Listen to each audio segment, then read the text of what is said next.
We said we'd get back to the rising tensions with Saudi Arabia. One of the reasons, certainly for the sell-off of the market, as we've been talking about here. David Stockman joins us. David, the former Reagan budget director, and it's good to see you. A number of topics we can get into with you, but let me start with Saudi Arabia and your view on the best U.S. response, given the financial interest that the United States has in Saudi Arabia, which the president has brought up many times. Well, we ought to recognize what our interest really is. And our interest is not propping up this horrible Saudi monarchy that we've been propping up for decades.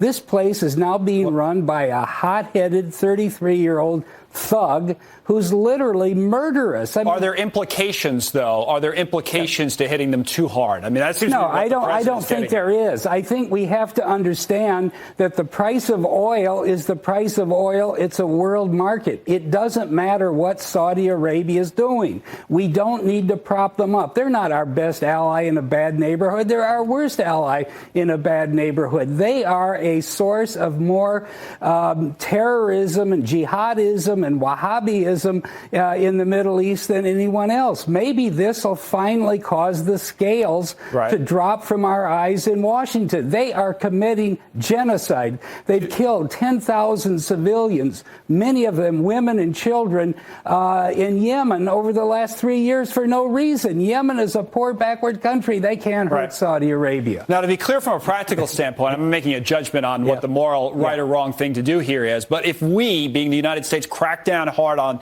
Saudi Arabia, sanctions or what have you, are you telling us today you don't think there's a financial market impact from that? Of course there will be. I think the market will probably take a big spill. But let's face facts. This is totally fantasy land. This market is so egregiously overvalued that it's looking for a windshield somewhere in the world to splatter on. And if it's Saudi Arabia, so be it. If it's rising interest rates, which are going to keep going up, so be it.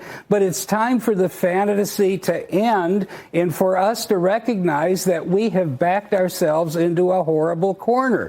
The Fed has printed so much money, they've created so much liquidity that the market isn't honest anymore. It's just kind of a casino, a gambling joint. Now, so your view is, and you've articulated it here, it's okay, we'll take that hit.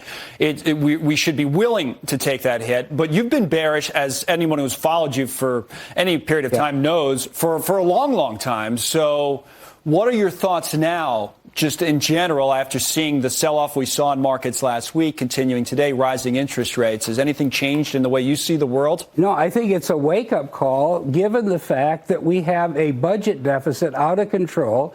We have a president that's clueless. Well, he did the 5% cuts for each department yesterday.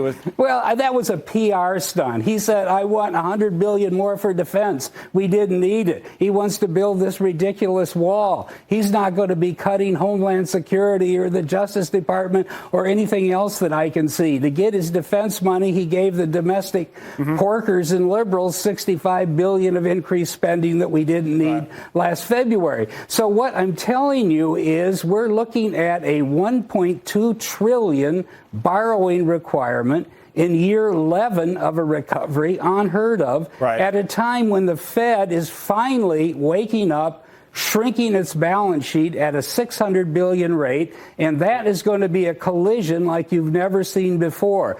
They are draining the bond market of cash, and the Fed and the Treasury is flooding it with new borrowing. Interest rates are heading up to 4% or higher. This market is premised on low interest rates, and I think it's going to blow the thing sky high. We're going to get cut off. It's always great to see you. As our mutual friend Neil Cavuto might say, we'll put you down as a maybe on President Trump, okay?